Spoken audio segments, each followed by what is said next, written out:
안녕하세요. 오늘은 그 동물원법 개정안이 법사위 통과되었다는 소식을 전해드리고 간단히 동물원에 관련된 역사를 좀 알려드릴까 합니다. 사실 그러니까 올해가 2022년이고 제가 동물원을 다니게 된 게 2012년이니까 딱 10년이 걸린 것 같아요. 2016년에 동물원을 관리할 수 있는 법이 필요하다고 해서 하나 만들어졌는데 그냥 등록제에 불과했거든요. 그래서 그냥 등록하는 뭐 대표자명, 뭐 보유하고 있는 동물 이런 거의 대략적인 그것만 이제 만들어 놓은 게 기존의 이제 법이었는데 그래도 어쨌든 없는 것보단 낫긴 나으니까요. 그래서 만들어 놓긴 했는데 어 등록만 해놓고 그 다음에 이제 관리 감독이 안 돼도 이것을 어떻게 관리 감독을 할 수 있는 방법이 없기 때문에 이거를 조금 더 강화된 기준을 강화되고 그 다음 기준을 만드는 방식으로 바뀌어야 한다라는 여론이 일어서 이번에 이제 등록제가 이제 허가제로 바뀐 거죠. 그럼 등록제가 허가제로 바뀌면 어떤 기준치를 받지 못하면은 동물원을 허가받지 못하게 되는 그런 내용입니다. 그런데 이게 이제 지나친 규제다 이렇게 말씀하시는 분들이 많이 있어서 좀 그런 거를 뛰어넘는 생각을 한번 할 필요가 있다고 생각해요.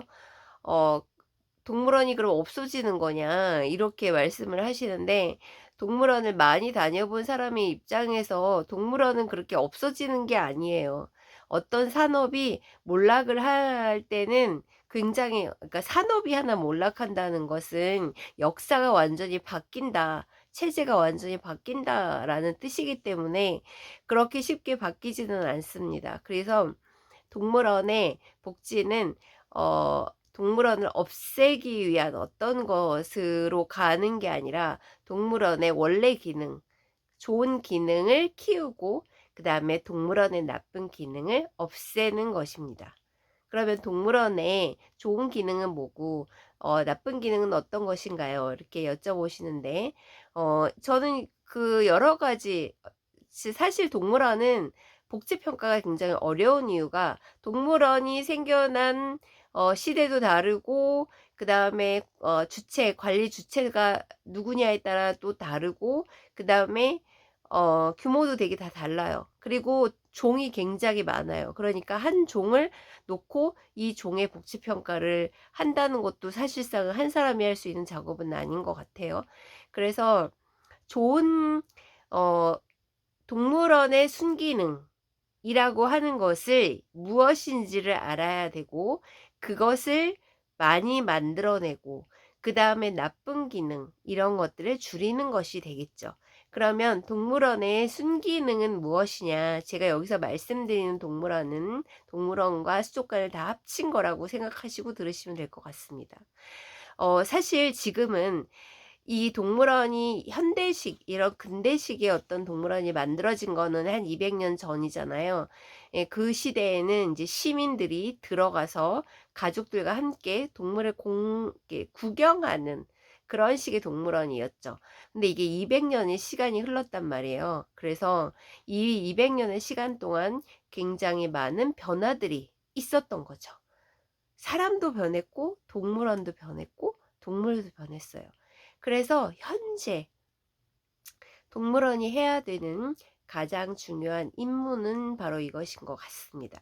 우리가 계속 과학이 변화를 하고 있는데 계속 이거는 진화 발전하는 것 같아요. 근데 생태계가 상당히 무너질 가능성이 높죠. 사실 거의 30년 후면 빙하가 다 녹는다고 하니까 아마 어마어마한 전 지구적 생명체의 어떤 서식지가 변하지 않을까 생각이 들어요. 그렇게 되면 이게 불균형의 관계로 가는 것인지 아니면 뭔가는 우리가 인위적으로 만들어서 복귀를 시켜야 되는지는 전혀 현재로서는 어 가늠할 수가 없죠. 가늠할 수는 없지만 우리는 그 시대가 되었을 때 그냥 이 지구가 완전히 멸망하게 둘 수는 없는 거잖아요. 그러면 멸망하는 게 아니라 살아있는 동식물들, 우리도 동물이고요. 이런 동물들이 적절하게 진화하고 변화해 나갈 수 있는 자연스러운 무엇인가를 준비를 해야 될 것 같아요. 그러니까 이중에 그 종들을 일단은 유전자를 보유하고 있어야 하겠죠. 근데 우리가 그 뭐죠? 공룡 나오는 주라위기 파크에 나오는 것은 사실상 그건 아직은 실현된 건 아니거든요. 그러니까 상상이죠. 상상으로 만들어낸 것이긴 하지만 그 시대가 되면 아마 그런 것도 가능할 수 있을 것 같아요. 그런데 현재 우리는 그것까지는 할 수는 없고 생동물을 보유를 하고 있어야 되죠. 그래서 종보전 기능이라는 말이 나오는 거죠. 그래서 종보전 기능을 하기 위해서 그 종을 그냥 데리고 있는 것이 아니라 그 동물들을 관리하는 기술, 그 다음에 생식 활동을 할 수 있는 방법, 이런 것들, 그 다음에 동물의 여러 가지 생리적인 특성, 뭐 해부학적 특성, 기타 등등 여러 가지 유전학 같은 거, 그것을 연구할 수 있는 기관이 필요한 것 같아요. 근데 아직 우리나라가 그렇게 상당한 수준으로 좀 떨어져 있는 편입니다. 그래서 많이 하지 못해요.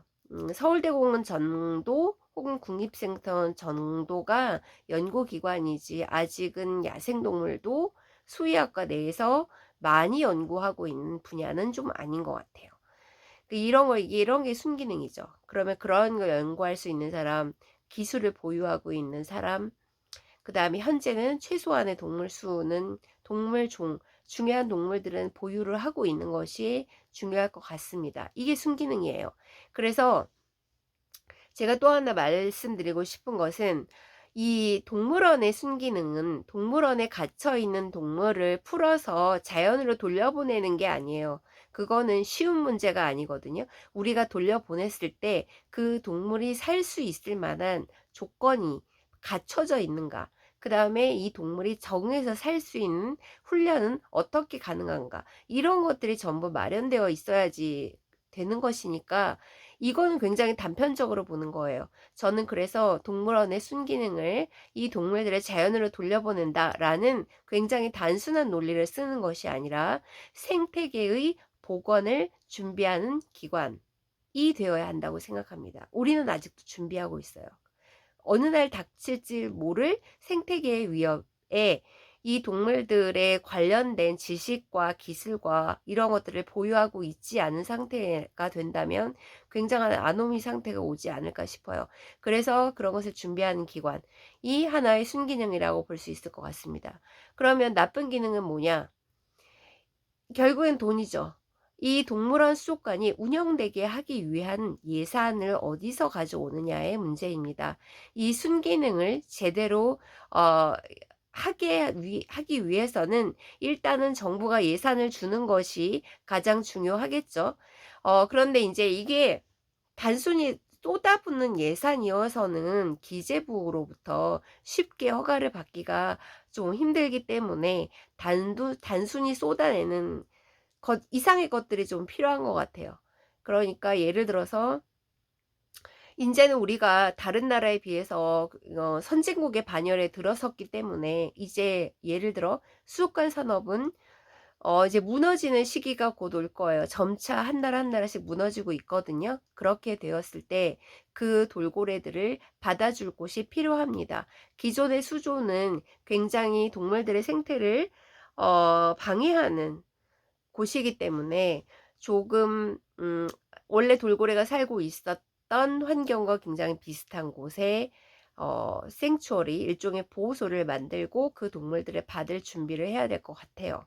그러려면 중국에도 굉장히 수족관이 많고 일본에 수족관이 많기 때문에 그것을 우리나라에서 하면 어떨까 이런 생각이 들어요. 그런 하나의 그렇게 된다면 그걸 만들려면 우리나라에서 일단 만들어야 되고 그다음 민원이 들어오지 않는 곳이어야 되고 그다음에 생태적인 어떤 기온이라던가 수온이라던가 이걸 맞출 수 있는 곳이어야 하고 그다음에 그 동물들을 돌볼 수 있는 수의사 사육사들이 필요한 거죠.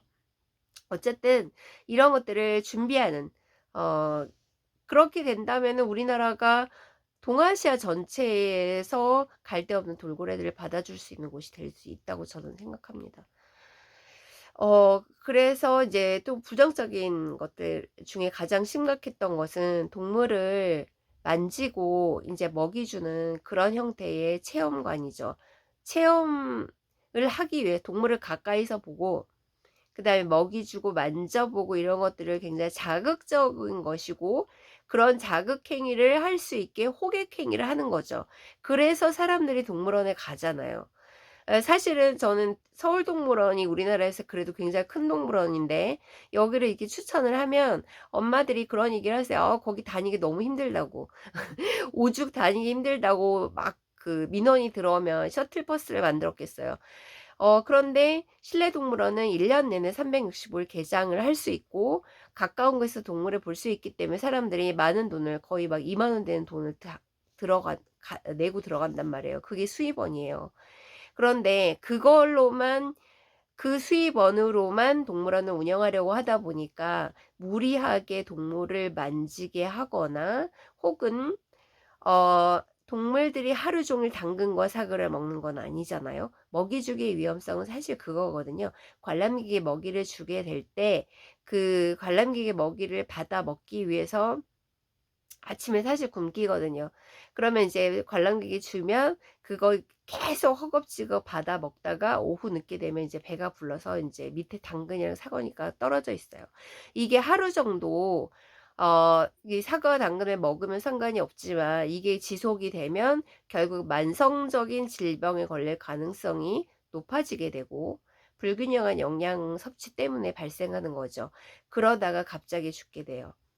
이 두 가지, 먹이 주기, 만지기, 이 체험, 그리고 동물에게 자연스럽지 않은 행동을 하게 하는 공연이죠. 옷을 입히거나 혹은 코끼리 같은 경우에 막 물구나무 서게 한다거나 원숭이한테 자전거 태우거나 뭐 그런 것들이요. 이런 것들 다 부자연스럽죠. 그다음에 돌고래 같은 경우에는 백으로 도는 굉장히 난이도가 높은 회전을 시키거든요. 평상시에 하지 않는 행동들을 그거 하면 먹이 주고 먹이 주고 이런 방식으로 해왔기 때문에 이런 형식의 공연, 굉장히 오락적이고 자극적이고, 그리고 그걸 보는 사람으로 하여금 동물의 동물은 인간의 통제를 받는 동물이 이미 당연하다라는 인식만 심어줄 수 있는 굉장히 비교육적인 이런 것들을 제안을 하면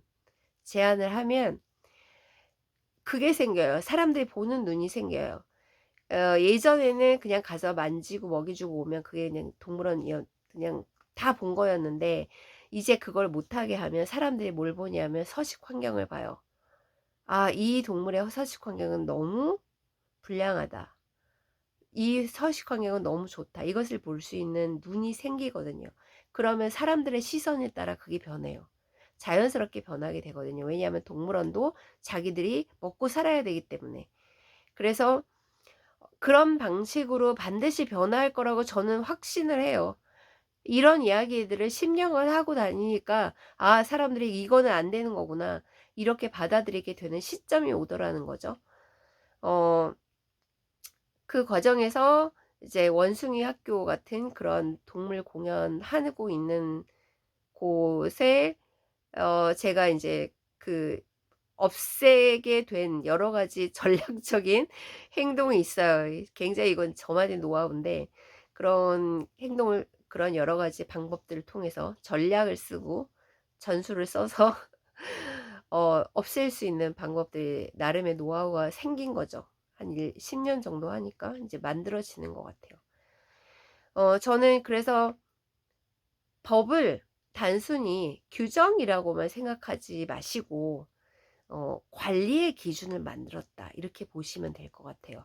그리고 어떤 특정 단체나 특정 언론의 이것이 문제가 되어서 국민 여론이 형성되었고 그래서 법이 바뀌었다, 이렇게 생각하는 것도 굉장히 단순한 거예요.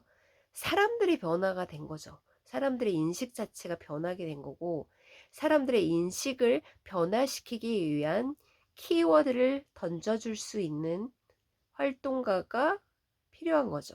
그걸 제가 한 거잖아요. 그게 제 직업인 거고.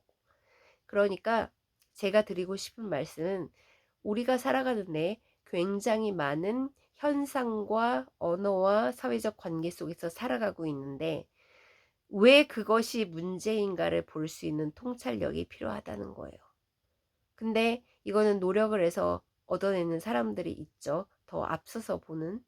그래서 그 역할을 하는 게 제 역할이고, 그래서 공연과 체험을 없애라. 그러면 동물원은 스스로 변할 밖에 없다. 자기네들 생존을 위해서. 그렇게 주장을 했고 아마 많은 제안이 들어갈 것 같습니다. 그래서 허가를 못 받게, 반드시 허가를 받기 위해서 굉장히 노력을 할 거예요. 그러니까 개과천선할 기회를 주는 거죠.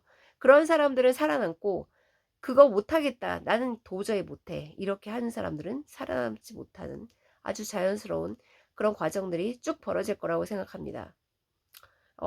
이 과정도 이렇게 지켜보시는 것은 흥미진진한 내용이 될 것 같아요. 그 중에서 더 이상 갈 데 없는 동물들을 받아줄 수 있는 거점 동물원들을 만들려고 하고 있고, 그 중에서 청주동물원은 이미 신청을 예정하고 있습니다. 다른 동물원들도 조금씩 환경부에서 권유를 하고 있지만 아마 거점 동물원에서 갈 데 없는 동물들을 많이 받아주는 역할을 하게 될 거예요. 그러게 되면 이런 일들이 계속 벌어지게 되면 10년 후에 청주동물원은 생추어리가 될 것 같기도 해요. 갈 데 없는 동물들을 보살펴주는 그거 자체가 또 하나의 동물을 위한 교육이 될 수 있고 아이와 시민들을 위한 교육이 될 수 있다고 생각합니다.